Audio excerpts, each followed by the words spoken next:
Bonjour, bonsoir, qu'importe, j'espère que vous allez tous très bien. Bienvenue dans ce 8e épisode de Diabolo Fraise. Et pour celui-ci, on accueille une invitée que vous avez attendue, que vous m'avez demandé, ma mère. Bonjour. Soyez gentils en commentaire, ok? Elle n'est pas habituée à ce concept. Je crois qu'elle m'en veut un peu d'ailleurs. Beaucoup. Du coup, cet épisode de podcast, vous l'aurez compris, est au sujet de ma relation avec ma mère, puisque depuis quelques années que je suis maintenant sur les réseaux, c'est quand même un gros sujet. On me demande souvent comment est-ce que tu gères avec ta mère, comment est-ce que ta mère te soutient, quelle relation tu as avec elle. Bref, c'est vrai que j'en parle beaucoup. Et du coup, là, elle nous fait l'honneur de sa présence pour un épisode de podcast. Et on va essayer de répondre aussi à vos questions que vous m'avez posées sur Instagram. Et sur ce, c'est parti.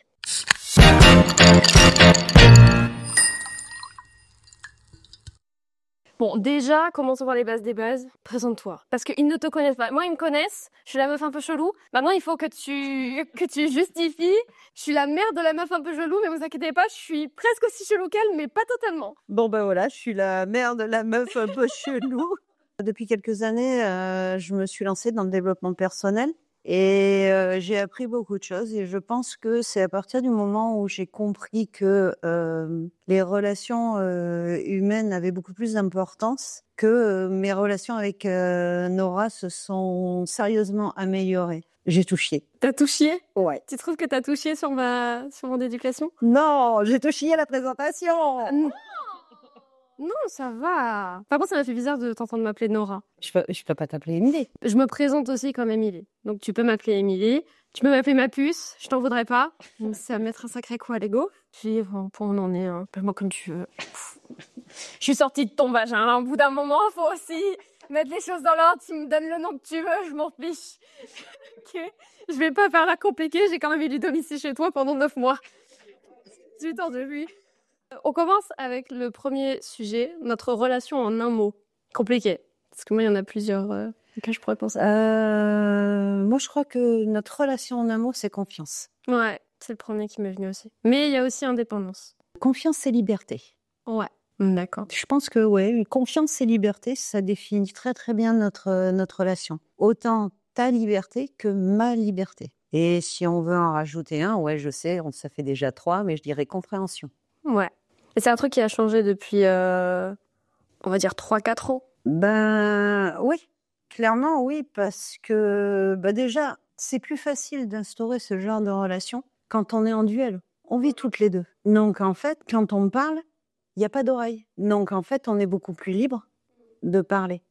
Donc bien sûr que ça a changé, bien sûr que c'est plus facile d'avoir ce genre de relation en duel. Par contre, j'oserais dire quand même que même si on ne vit pas en duel, on peut avoir ce genre de relation en se ménageant des moments à deux. Je pense que les enfants ont besoin d'avoir des moments à deux avec chacun de leurs parents. Je peux pas dire, j'ai pas de gosse, mais non, c'est sûr que depuis qu'on est à deux, enfin moi je le sens beaucoup plus. Bon après j'ai toujours été plus proche de toi, mais plus depuis 4 ans quoi, depuis qu'on a emménagé ensemble.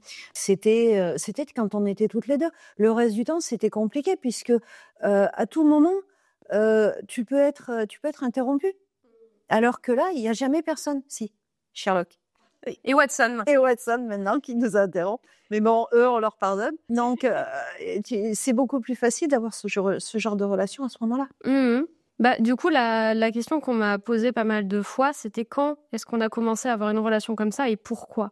En fait, qu'est-ce qui a été l'élément déclencheur? Quelles ont été nos phases? Et du coup, comment c'était avant, tu vois aussi? Parce que je pense que c'est facile pour les gens de se repérer, de dire waouh, elles ont une super relation. Ça n'a pas toujours été comme ça. Il y a eu une longue période au début de ma vie où il y avait toujours cette confiance et cet esprit de liberté, etc. Mais les canaux de communication n'étaient pas du tout aussi débouchés qu'aujourd'hui. Oui, et encore, cette confiance, bien sûr, je t'ai fait confiance, mais avant d'avoir cette relation, quelque part, j'ai fait comme tous les parents, j'ai mis un cadre. Un enfant doit être élevé avec un cadre. On peut pas élever un enfant sans cadre. Si on l'élève sans cadre, ça veut dire qu'on s'intéresse pas à lui. Ouais. Donc, quelque part, cette relation a débuté quand tu as commencé à avoir l'âge de raison et qu'on a eu des discussions et que, en fait, pour moi, tu étais suffisamment mature pour gérer ce genre de liberté. Parce que la liberté, c'est génial, mais encore faut-il la gérer. Mmh. Faut-il être capable d'en profiter sans en abuser. Il y a cette liberté, il y a un respect mutuel et j'appuie sur le mutuel. Je te respecte en tant que personne. Pas que en tant que ma fille. Tu as le droit à tes opinions et je les respecte. Je suis pas toujours d'accord avec toi. Tu prends tes décisions et ça, je le respecte à 200%. Et le respect est mutuel. Enfin, j'espère du moins que Oui, bah, je te respecte quand même. Je rigole. Je suis la première à défendre ton honneur quand on demande qui est la meilleure mère. J'en ai rien à foutre. Je pourrais me mettre sur la gueule avec quelqu'un. Hein. J'en ai mais rien à faire. Je suis navrée. Hein. Moi, j'ai tué le gros lot. Hein. Non, mais je suis d'accord sur ce truc de respect mutuel parce que je pense que c'est un truc qui coince avec pas mal d'ados et d'enfants en général. C'est ce truc de l'enfant doit respecter l'adulte, mais l'adulte écrase un peu l'enfant, tu vois. Et l'enfant est l'extension de l'adulte. Moi, tu m'as pas fait me sentir comme ça. Je suis quelqu'un, quoi. Non, mais c'est aussi facile pour moi de le dire aujourd'hui puisque j'ai le recul, j'ai beaucoup travaillé en développement personnel et j'ai beaucoup travaillé sur la psychologie des ados, sur la psychologie des enfants. Et en fait, tout ça m'a fait grandir et m'a fait me rendre compte que un enfant, même à 3 ans, c'est une personne. Alors, bien sûr qu'il a besoin de cadre, bien sûr qu'on est là pour le protéger, mais il a réellement besoin de se sentir comme une personne. Donc, infantiliser un enfant quand on lui explique quelque chose, c'est pas une solution. Parlons-lui comme à une personne. Expliquons-lui les choses. On prend une décision.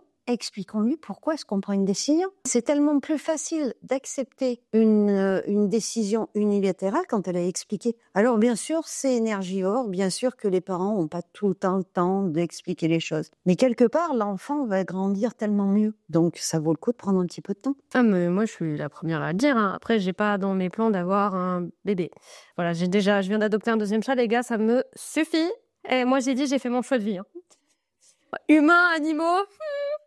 Non, je suis allée vers les animaux. Je suis désolée, je m'entends beaucoup mieux avec eux. D'accord. Puis ce truc d'expliquer les choses, ça évite aussi les disputes. Un enfant a besoin de s'exprimer. Un ado a besoin de s'exprimer. Il a son opinion. On n'est pas là pour les obliger à accepter toutes nos opinions. Enfin, il me semble, moi, dans ma vision des choses aujourd'hui, et je dis bien moi et aujourd'hui, je pense que les ados, les enfants ont leur opinion. Et en les faisant réfléchir, ils vont prendre la décision qui leur semble juste à eux. C'est pas à nous de poser toutes les décisions des ados. Enfin, il me semble que pour vivre une vie épanouie, il faut commencer à la vivre quand on est protégé par ses parents. Mais pour commencer à la vivre, il faut qu'on soit libre de prendre ses décisions. Et d'avoir la responsabilité de son bonheur, quoi.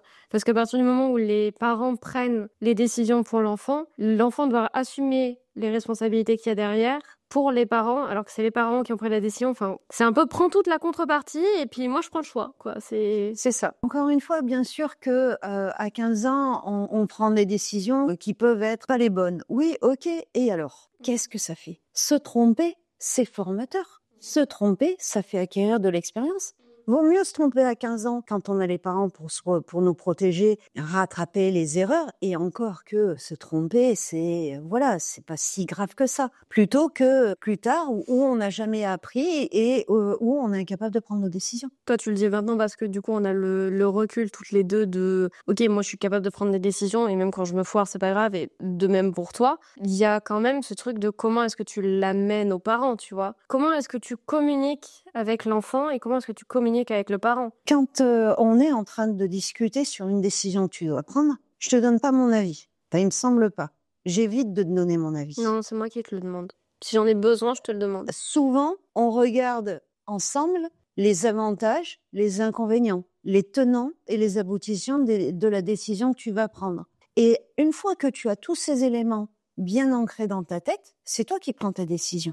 Oui, c'est clair. On l'a vu quand pour mon choix d'études, parce que alors pour ceux qui savent pas, aujourd'hui je suis en formation MMI près de chez moi, du coup je vis encore ici. J'ai choisi le choix de facilité et encore. Et il y avait une autre option qui s'offrait à moi, qui était de déménager à Lyon, d'avoir mon appartement là-bas et du coup de faire des allers-retours entre ma formation et là-bas ou de trouver une formation là-bas, etc. Bref, il y a eu cette question de me dire est-ce que je m'émancipe ou pas. Et même là, quand on a dit que me mettre sur Lyon, ce serait galère. Tu m'as donné les avantages, les inconvénients. On a réfléchi toutes les deux à ok, comment est-ce qu'on allait se débrouiller pour trouver de l'appartement, pour avoir les fonds, etc. Mais tu m'as jamais dit, ce serait mieux si tu restais ici, quoi. C'est pas à moi de te dire ce que tu veux faire de ta vie. Oui, mais ça, c'est quelque chose que des parents feraient pour s'arranger eux, tu vois. Je suis pas d'accord avec toi. C'est pas pour s'arranger eux. C'est parce que eux, dans leur fort intérieur, quand ils disent ce genre de choses, c'est qu'ils pensent réellement dans leur fort intérieur que c'est la bonne décision. Mais c'est la bonne décision pour eux. Encore une fois, un enfant, un adolescent,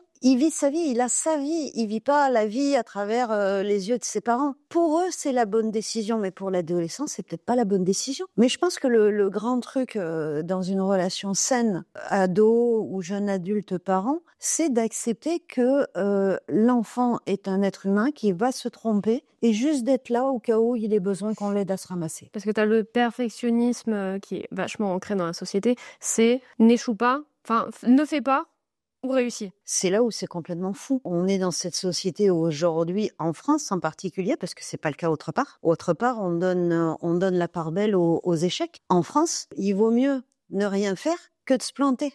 Mais dans ces cas-là, on sort jamais de sa zone de confort. On n'expérimente jamais, et si on n'expérimente pas, on grandit pas. Ouais, mais du coup, tu vois, je pense que c'est ça qui fait que des parents préfèrent imposer des choix à leur enfant en se disant que c'est le bon et que ça va mener à la réussite, plutôt que de le laisser faire ce qu'il veut. Si tu veux, le lâcher prise sur les actions de quelqu'un, que ce soit avec ton enfant ou en relation, c'est hyper compliqué à avoir quand t'as l'habitude de tout contrôler. De vouloir tout contrôler, ouais. Mais pourquoi vouloir tout contrôler? D'abord, on peut jamais tout contrôler. Mais toi, tu le sais. Aujourd'hui, on ne sait que on ne peut absolument pas tout contrôler. On peut contrôler tout juste sa vie, et encore. Tu contrôles la manière dont tu réagis aux choses. Tout à fait. Et c'est là où on voit les exemples qu'on peut voir dans les relations parents-enfants. C'est, admettons, demain, je fais une énorme boulette. Genre une énorme boulette, je sais pas. Je rentre ivre-morte en voiture et je me plante. Bon, je vais bien, hein, mais la voiture est déglinguée, je suis au poste, machin. Je peux avoir plusieurs réactions, tu vois. Tu peux m'engueuler, me dire que je suis irresponsable, que tu me laisseras plus jamais sortir, que ma voiture, il faut que je me la repaye, nanana, nanana, nanana. Ou alors tu peux avoir une autre réaction. Et je pense que toi, t'aurais une autre réaction. Oui, j'aurais une autre réaction. Il est clair que de toute manière, il y a une chose qui est sûre, c'est que ta voiture, c'est toi qui la réachèteras. Parce qu'on est dans les moyens de t'en racheter une deuxième. On est d'accord là-dessus. Après, oui, ma réaction, c'est tu vas bien, c'est génial, heureusement. Ensuite, à quoi ça sert de t'engueuler dans cette situation précise, puisque toi, tu vas te morfondre après d'avoir fait la bêtise. C'est complètement, je suis là pour te soutenir, je suis pas là pour t'enfoncer la tête. Déjà, là, t'as la tête sous l'eau. Si moi, en plus, j'arrive et que je t'enfonce un peu plus la tête, comment tu veux t'en relever? Non, par contre, je discuterai avec toi de savoir pourquoi est-ce que tu es arrivé à cet extrême. Parce que je pense qu'on en a suffisamment parlé pour dire que quand on prend la voiture, on ne boit pas. Donc, je discuterai avec toi pour savoir comment est-ce que tu en es arrivé à ces extrêmes pour éviter que ça se reproduise. Après, t'engueuler, ouais, super, j'aurais passé mon quart d'heure, je serais bien montée dans les tours, je serais bien énervée. Et ça fait quoi? Ça change quoi à la situation? Ta voiture est toujours explosée, tu es toujours au poste. Qu'est-ce que ça change? Ouais, bon, l'exemple était un peu extrême. Pendant au collège, je ramène genre un 3, genre un 3 sur 20. Ouais. Dans ma matière faible. Pareil, de réaction, parce que ça, c'est une situation qui est vécue par vous en général, hein. Je parle parce que mes abonnés m'en parlent.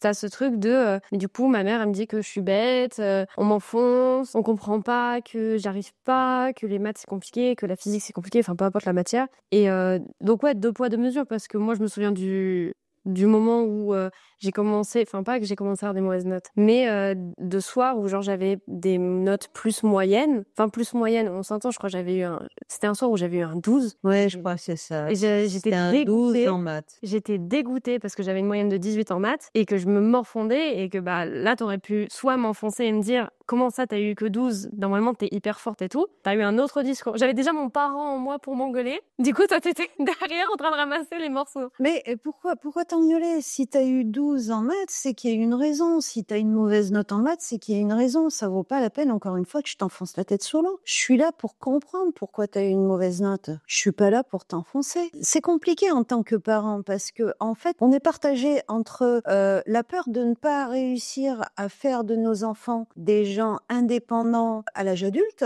et l'envie de les pousser dans leur dernier retranchement pour qu'ils réussissent. Est-ce que c'est la bonne solution? J'en sais rien. Moi, toujours est-il, c'est qu'aujourd'hui, je pense qu'aujourd'hui, ce que je dis, c'est fais de ton mieux. Quel que soit le résultat, c'est ce que tu aurais fait de ton mieux, c'est le plus important. Tu t'es donné à fond, c'est le plus important. Après, on ne peut pas toujours être bon. Le contexte est important à prendre en compte. Si t'as eu 3 en maths, c'est parce que c'est une leçon que t'avais pas compris. Si t'as un jour 18 en dictée et le lendemain que t'as 2, c'est parce que la dictée, t'étais pas concentré, t'étais peut-être malade, tu t'étais peut-être engueulé avec ta copine, etc., etc. Faut prendre en compte le contexte. Dans la vie, prenons en compte le contexte et arrêtons de nous flageller. Je pense que un enfant, quand il a de mauvaises notes, il est suffisamment grand pour se dire je suis nul, les autres sont meilleurs que moi, je suis trop nul, franchement je vaux rien du tout, etc., etc. Je pense qu'en tant que parent, il est temps qu'on soutienne nos enfants quand ils ont des difficultés. Enfin, c'est comme ça que moi je le vois en tout cas. C'est compliqué de l'amener aux parents qui sont déjà dans leur truc. Bien sûr que c'est compliqué. On a tous été élevés avec ce qu'on appelle nos injonctions. Nos parents nous ont élevés d'une certaine manière sur l'autorité, sur il faut travailler, sur t'as pas le droit de te tromper, sur dans la vie il faut réussir, il faut avoir un bon métier.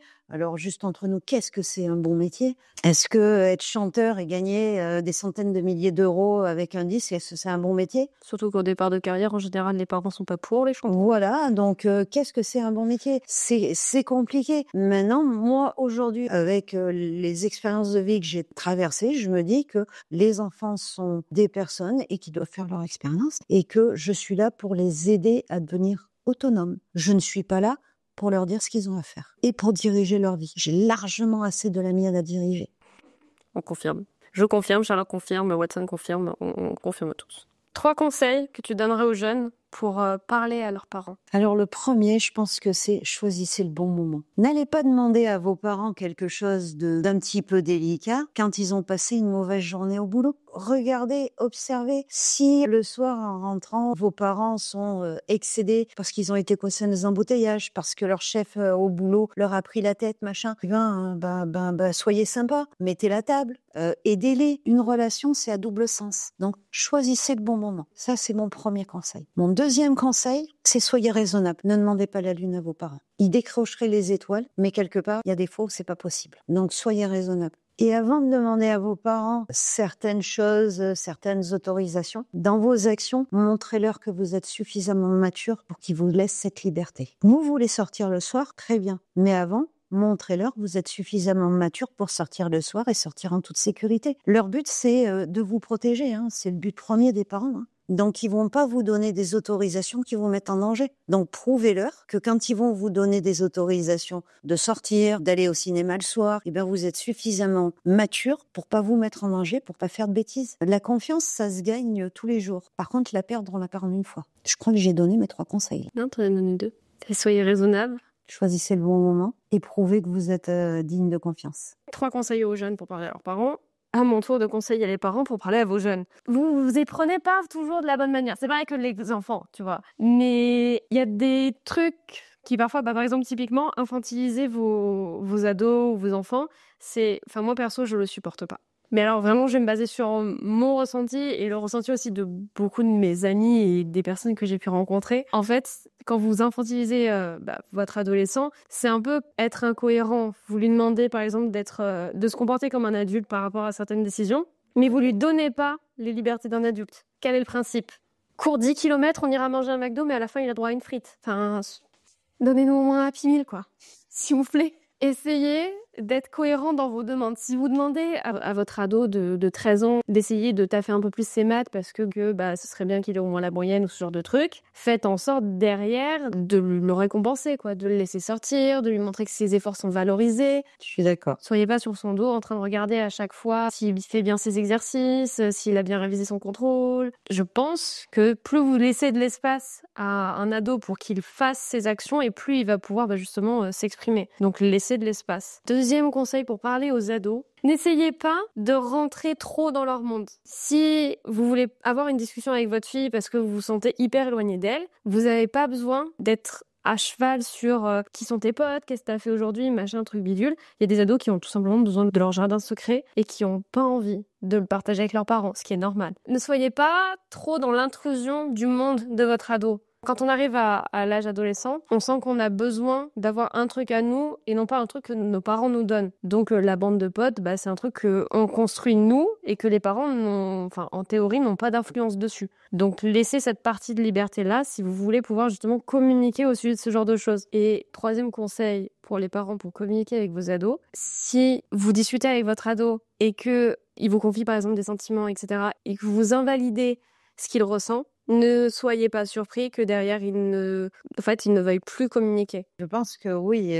Je vais donner un exemple très simple. Un ado de 12 ou 13 ans amoureux, ça a autant de valeur qu'un adulte amoureux. C'est pas parce qu'il a 12 ou 13 ans que ses sentiments sont différents. Il y a eu typiquement ce truc-là. Quand j'ai eu mon premier copain, j'en parle déjà pas mal, mais j'ai eu un premier copain avec qui je suis restée pratiquement 2 ans. Et vraiment relation, pas juste un petit copain, on sort ensemble, ha ha ha, hi hi hi. Enfin, on voulait aller en voyage ensemble, pouvoir aller dans les familles respectives de l'un et de l'autre, parce que vraiment, on était très amoureux, très épanouis, et on était très fusionnels en fait. Si de mon côté, ma mère le comprenait très bien, et du coup avait ce discours de un enfant amoureux, c'est comme un adulte amoureux. De l'autre côté, ma belle-mère, entre gros guillemets, le comprenait beaucoup moins bien et était beaucoup plus à cheval sur les convenances, le fait que partir en voyage avec telle ou telle famille, c'était trop, qu'on était trop jeune, etc.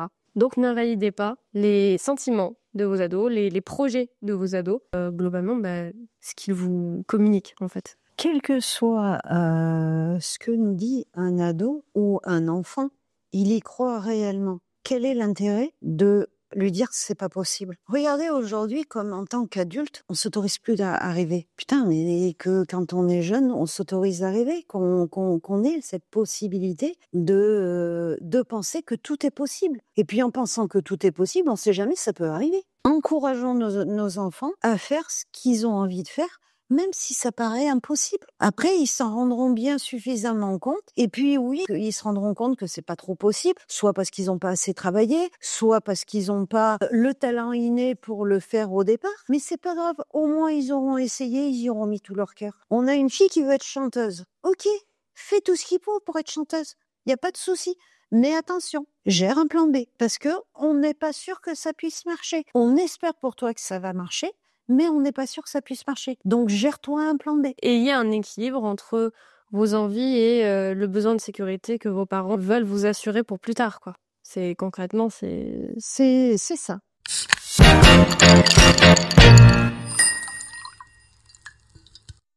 Sur Instagram, donc, je vous ai posé la question de savoir si vous aviez des sujets que vous voulez qu'on aborde avec ma mère, et j'ai eu quelques réponses. Déjà, la première question qui me fait bien rire. C'est pas trop fatigant d'être la maman d'une hyperactive? Vous essayez de me tirer des balles. Moi, je veux bien dire, ma communauté me tire des balles. D'abord, non, c'est pas trop fatigant. Non, c'est super enrichissant. J'espère que je suis ta fille, donc. Parce que, en fait, ça me permet de faire des choses que je ne ferais pas si t'étais pas hyperactive. Du style tourner un podcast? Du style tourner un podcast, voilà. Entre autres, ça nous permet de discuter de nos activités. Parce que bon, en termes d'activités, je pense que... On est pas mal. Donc, ça nous permet d'avancer ensemble, de nous soutenir, vu qu'on a à quelque chose près le même rythme. Donc, non, c'est pas du tout fatigant. Moi, je trouve ça même plutôt stimulant. Comment avez-vous fait pour arriver à cette relation-là? On y a déjà répondu, ça a été long, chiant. Il y a eu des drapeaux blancs en forme de 45 dragibus qui ont été achetés. Pas vous mentir, ça a pas été facile. Mais on est arrivé à un résultat plutôt cool. Non mais véridique, l'histoire des 45, c'est vraiment...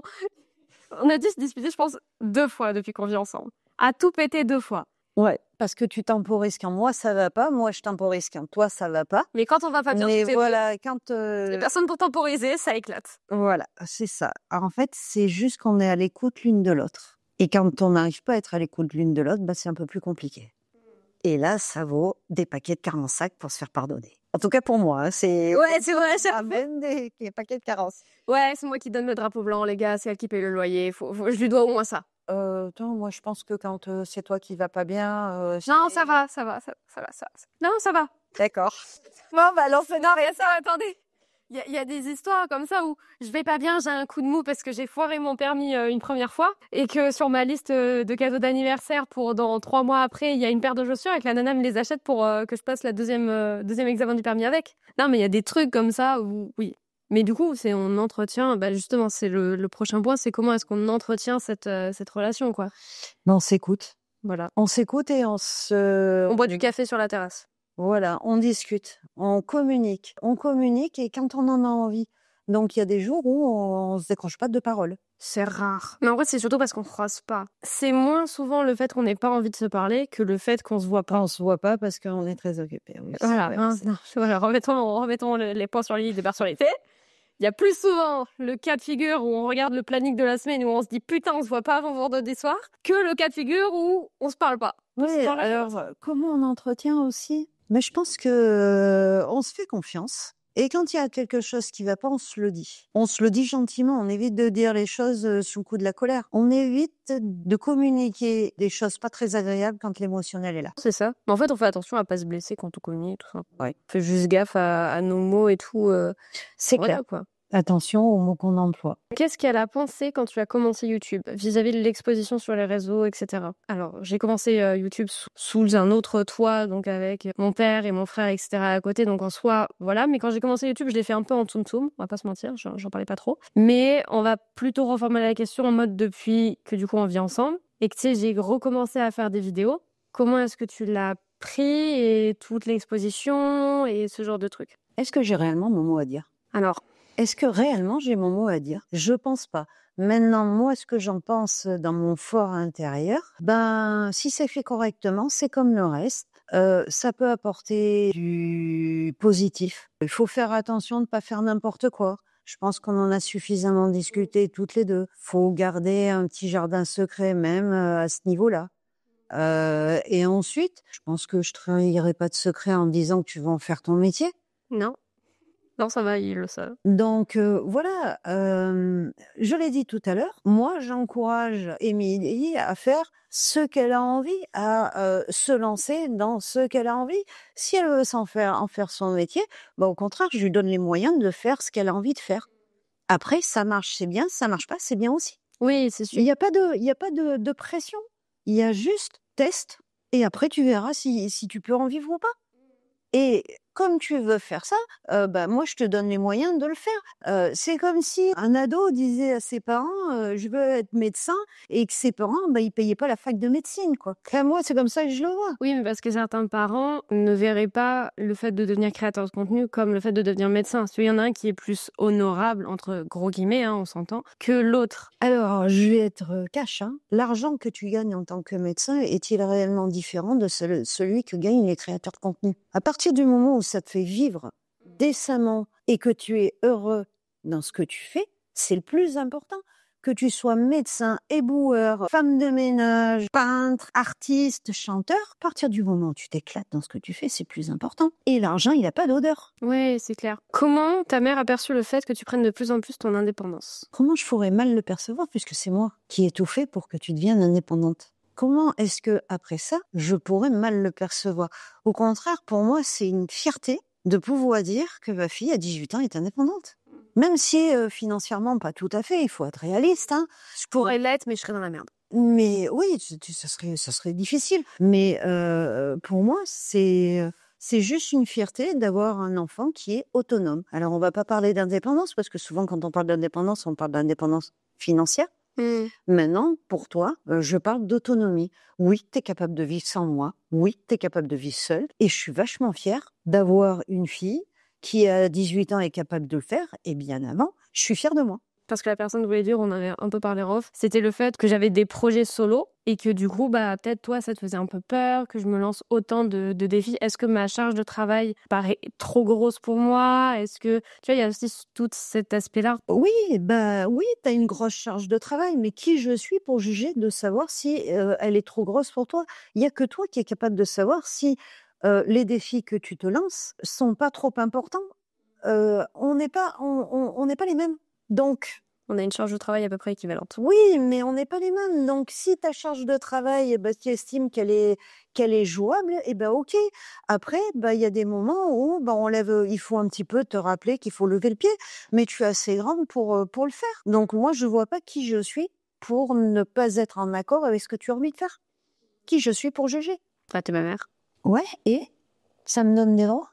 Non, mais ça te donne voix au chapitre d'une certaine manière. Mais bien sûr que ça me donne voix au chapitre, mais ça me donne pas le droit de dire c'est trop ou c'est pas assez. Moi, tout ce qui m'intéresse, c'est que tu tombes pas malade, que tu sois bien dans tes baskets et dans ta tête. Après, le reste, que tu le fasses en travaillant comme une damnée ou que tu le fasses en sortant comme une folle, j'ai rien à dire.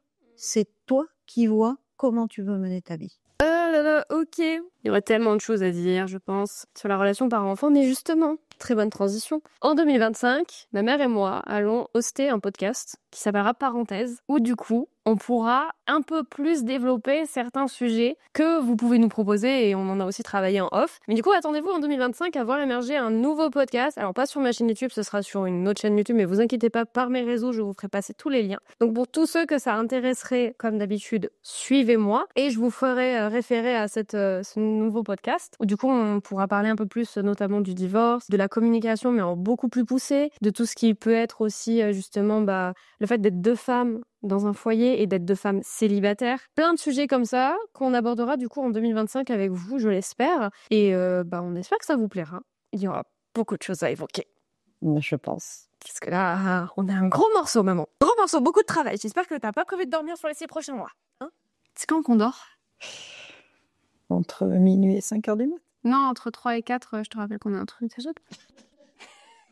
Non, c'est pas vrai, elle rigole. Oui, on plaisante. Bah écoutez, c'est une très bonne fin de podcast. Moi, je te propose qu'on aille se prendre des chocs et qu'on se fasse un petit beer pong pour que je te remette une rousse.